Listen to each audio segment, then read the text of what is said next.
మీరు ఇండస్ట్రీకి వచ్చే ముందు ఎవరెవరి పాటలు విని మీరు ఆరాధించేవారు మీ మనసులో? అంటే ఐ వాంట్ ఇలా ఇలా పాడాలి, లేదు ఇంత ఎక్కువగా పాడాలి పాటలని, ఎవరి పాటలు వినేవారు? ఆల్ మై సీనియర్స్ అండి, లతాజీ, ఆశాజీ, సుశీల గారు, జానకి గారు, ఘంటసాల గారు. నేను చిన్నప్పుడు స్కూల్లో, ఆ టైం స్కూల్లో 9th 7th స్టాండర్డ్లో ఆల్ ఇండియా రేడియో ప్రోగ్రాం వెళ్ళాను.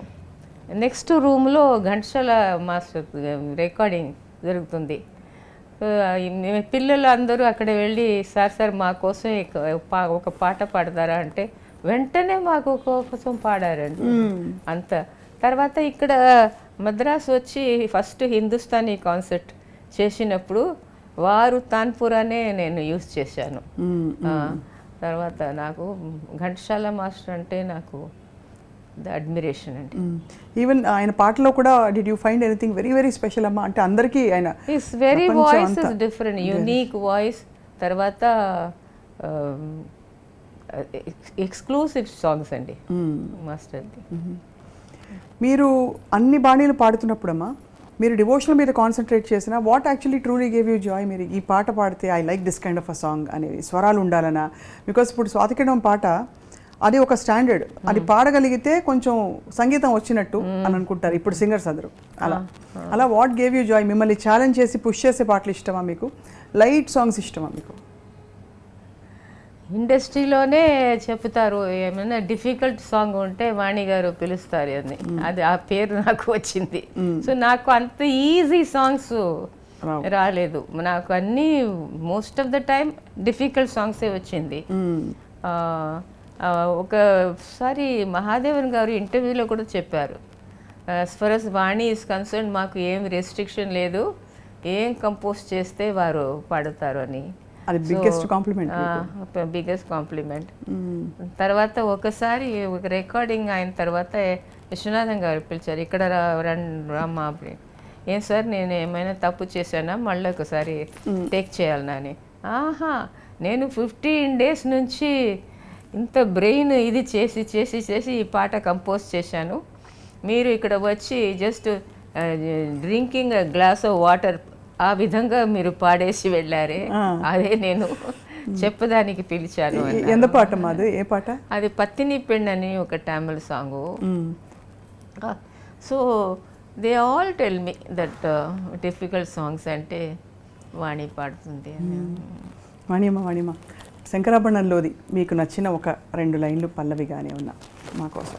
దొరకునా ఇటువంటి సేవ, దొరకునా ఇటువంటి సేవ, నీ పదరాజీవముల చేరు నిర్వాణ సోపాన మధిరోహణము సేయుత్రోవా, దొరకునా ఇటువంటి సేవ, దొరకునా ఇటువంటి సేవ. అద్భుతం అమ్మా. ఈ లాస్ట్లో వేసిన సంగతి ఒరిజినల్ పాటలో లేదు కదా, మీరు తర్వాత వేశారు కదా, ఇది ఎంత బాగుందో ఇది ఇప్పుడు లాస్ట్లో వేసిన ఇది. ఇదొకటి, ఇంకా చాలా మీ పాటలు తలుచుకుంటున్నప్పుడు పూజలు సేయ అది మీది. పూలు తెచ్చాను నీ గుడి ముందే నిలిచాను, తీయరా తలుపులను రామా, ఈయరా దర్శనము రామా, పూజలు చేయ పూలు తెచ్చాను. So beautiful. అసలు అదే మెత్తటి మెలడీ.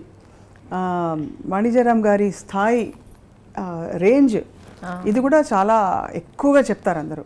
అసలు ఎలా వచ్చింది ఆ రేంజ్ మీకు? అది 3 octaves నాకు ప్రాక్టీస్ ఇచ్చారండి ఉస్తాద్ గారు. 3 octaves ట్రైనింగ్ అమ్మా? 3 octaves.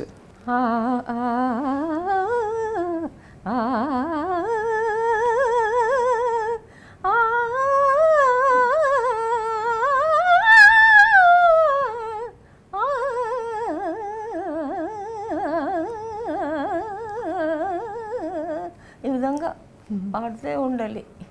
ప్రతిరోజు మార్నింగ్ 10 o'clock వస్తారు, ఈవినింగ్ 6 వరకు మాకు నేర్పిస్తారండి.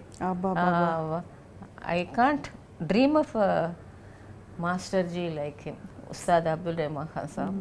6 months ఆ విధంగా నేర్పించారు. తర్వాత చెప్పారు, you are free now, go and achieve, and if you enter playback singing field మీరు చాలా సక్సెస్ఫుల్ అవుతారని చెప్పి బ్లెస్ చేసి పంపించారు.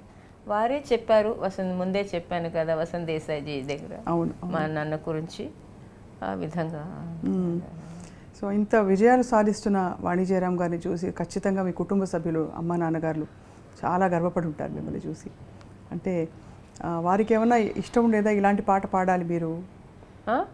పేరెంట్స్, మీ పేరెంట్స్, అమ్మ నాన్నగారు, అమ్మగారు పాడేవారు కదా, సో మీ పాట విని ఆవిడ అమ్మగారికి బిగినింగ్లో చాలా డిసప్పాయింట్మెంట్, నేను సినిమా ఫీల్డ్లో వచ్చేసానని. తర్వాత ఇక్కడ చూసి అమ్మగారు షీ ఫెల్ట్ వెరీ హ్యాపీ. నాన్నగారు అన్నీ చూడలేదు, ఈ పాస్ట్ అవే 1969 ఇట్సెల్ఫ్. తర్వాత గుడ్డి వచ్చింది. సో బట్ నాన్నగారు వాస్ దేర్. నేను ఆఫ్ఘనిస్తాన్ వెళ్ళాను, ఇందిరాగాంధీజీ కూడా. She took cultural delegation, Begum Akhtar గారు, పండిట్ రామ్ నారాయణ్ జీ, సోనల్ మాన్ సింగ్ జీ, దమయంతి జోషి, వారికి ఠుమ్రీ పాడడానికి నేను వెళ్ళాను. సో 10 days ప్యాలెస్లో ప్రోగ్రామ్ జరిగింది. ప్రతిరోజు ఇందిరాగాంధీజీ వచ్చి ఆప్కి ఆవాజ్ బహుత్ మీఠీ హై, your voice is so sweet అని చెప్పి కాంప్లిమెంట్ చేసి వెళ్తారు. సో తర్వాత గౌహాటీలో, అస్సాంలో ఒక కల్చరల్ హిల్ రేస్ చేసి దాంట్లో ఆర్టిస్ట్ పిలిచి ప్రోగ్రామ్ చేశారు. అప్పుడు సౌత్ ఇండియా నుంచి only Vani Jayaram was called. నాకు ఫోన్ వచ్చింది, అక్కడ వెళ్ళి పాడాను. So I was very busy with that kind of programmes also, bhajans. అది ఎంత అంటే మీకు అన్ని గంగా ఫెస్టివల్, గంగా మహోత్సవ్, స్వామి హరిదాస్ ఫెస్టివల్, పంచకుల చండీగఢ్లో ఆ ఫెస్టివల్లో, Meera festival in Chittorgarh in Rajasthan, all festivals I have taken part. ఈ టైంలో అమ్మ ప్యారలల్గా మీరు భజన్స్ అన్నీ పాడేవారు? ప్యారలల్గా ఫిల్మ్ సాంగ్స్ రికార్డింగ్ ఇక్కడ బద్రీనాథ్లో నేను 2 పాడానండి. ఎవ్వరూ వెళ్ళరు, అది ఆ క్లైమేట్లో అక్కడ వెళ్ళి. ఎందుకంటే 4 o'clock అది డార్క్ అయిపోతుంది. అవును, 2 o'clock ప్రోగ్రామ్ అక్కడ మధ్యాహ్నం, అది చేసి బద్రీనాథ్లో